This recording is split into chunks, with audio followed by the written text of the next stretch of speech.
দেখো সকাল সকাল আমার ঘরে ঘর মোছা চলছে। কোথায় আমি ওকে স্নান করাবো, এখন বালতি নিয়ে এসেছে, ঘর মোছা নিয়ে এসেছে, এখন ঘর মুছছে। কি করছো, কি করছো? ওরে বাবারে পড়ে যাবি তো। জল কোথায় যে তুই ঘর মুছছিস? কই জল কোথায়? বালতিতে তো জলই নেই। ও একটা রোজ ফাঁকা বালতি আনবে আর ঘর মোছাটা এনে ঘর মুছবে। ওই দেখো ওর কল, কল থেকে জল নেবে এবার। দেখো ওটা হচ্ছে ওর কল। ওটা কি কল?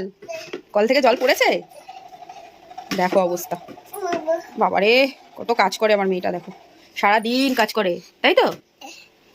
আবার ওই দেখো আবার ছিপছে, জলটা আবার ছিপছে। বাবা ওটা নোংরা, হাত দিস না, আর মুছতে হবে না। পারছে না। হয়েছে, হয়ে গেছে, আর জল নিতে হবে না, আর জল নিতে হবে না। এই চলে আমার ঘরে, দেখো যে বাই করে দাও সবাইকে।